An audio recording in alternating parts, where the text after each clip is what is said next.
Hello Internet, FenceFeed here. So, just finished completing another client build. I didn't actually do a kind of rundown on this one or anything like of the parts, like unboxing, because I've been getting a lot of builds lately, and it just would be crazy for me to do an unboxing video for every single part that I got. So I think what I'm going to do from now on is just pick different computers that I think have relatively interesting parts in them. And this one is a pretty good computer. I just got built for a client.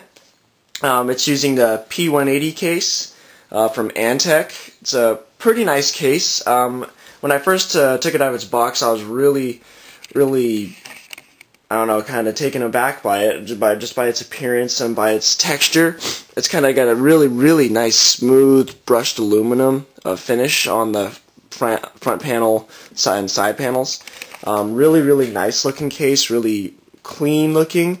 It's got this, door in front here so you can access the different panels. It's got these different fan bays so you can access the fans. Pretty cool in general. But I'd say the one big gripe I had with this whole case while putting it together was really I don't know, it's a really nice case. It just kind of lacked polishing in certain areas. Like, for example, the power supply. When I went to go put that in, there was like this retention thing that's supposed to go over the power supply, and it didn't fit over this thing. It just simply would not work. And I don't really understand how or why, because, I mean, this power supply that I used is not that big of a power supply. I wouldn't imagine a whole lot bigger than the normal ones. I mean, or when I say normal, so that's kind of weird. And then the cable management, down here, I mean, they don't give you a whole lot of room to get the cables because you got a fan here. And I didn't really want to remove that. And there's an area in the back. They provide all these different, ports you can route cables through. Back there, up here, and over there. But you can't really use them that well because there's not a whole lot of space between this motherboard panel and the back panel. I couldn't even fit the 24-pin connector back there.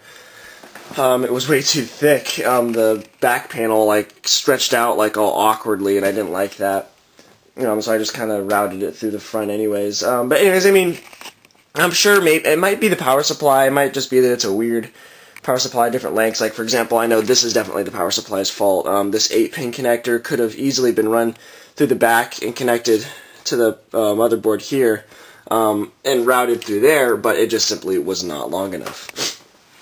So that was definitely not the case's fault. So, I mean, I think the idea is definitely there. The P182 might be a little bit more polished, because this is actually the mid ATX case. But, yeah, I mean, I think in general it's a really nice looking case. I mean, you open this thing up and you're like, wow. And just look at it, the way it works. I mean, for example, you can take out the peripherals and stuff by just clicking these things on the side.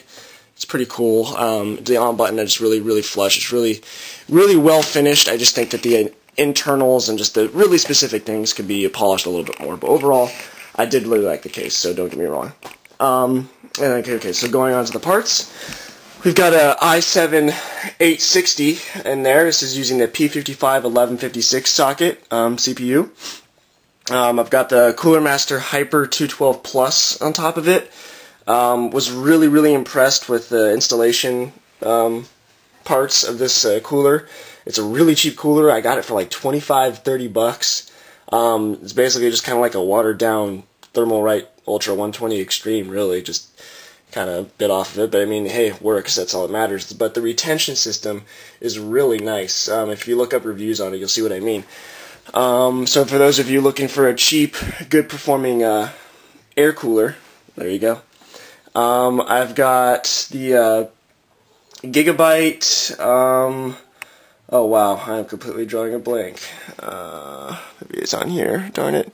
Oh yeah, it's a P55 USB 3. Sorry, I build so many computers I lose track.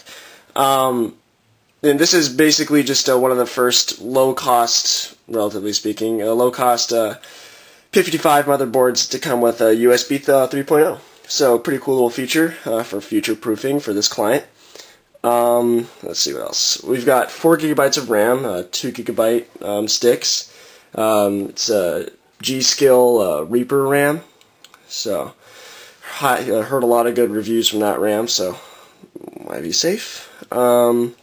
It's got a generic 500 gigabyte hard drive there for OS and storage, and just a generic 20 by LG reader, writer, CD, DVD, blah blah blah blah. You know the difference. And then for the graphics card, we've got a discrete, nothing special, 5670. This is the first time I've used the 5670.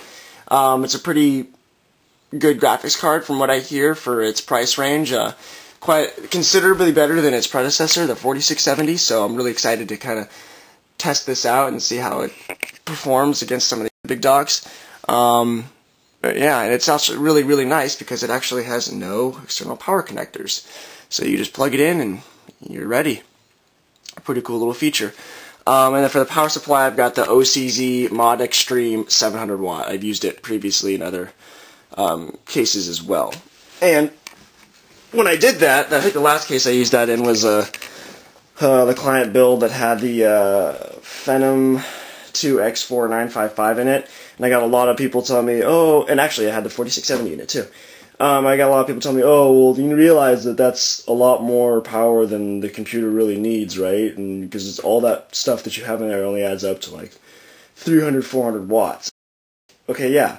So the thing is, it's true, the computer only added up to 300, 400 watts, but what you guys don't realize is that I get these power supplies dirt cheap from manufacturers like this. Like from manufacturers, I think it's OCZ, unfortunately not Corsair, but OCZ and Rosewill. And obviously the OCZ is a little bit better of a power supply manufacturer, in my opinion. And I get them dirt cheap. So this 700 watt ModXStream power supply is like the same cost as the 500 watt version would be for a normal person. So I mean, in my mind, I'm like, hey, why not? So I'm always going to give the customer the better thing if it's the same cost. So that's why I do that, just to clarify. So that way I don't get a whole bunch of people flaming me this time. But anyways, so we'll give this a test. This is actually my first P55 build, so it's the first time working with the 1156 socket, so that was kind of exciting. i7 860, 2.8 gigahertz, roughly the equivalent of i7 930, even though the 930 uses the 1366 socket, so it's probably not quite as fast due to some socket limitations, but still be cool to benchmark it and see how it does. But until then, thanks for watching, and hopefully I'll get some more videos for you guys up soon. Alright, thanks for watching.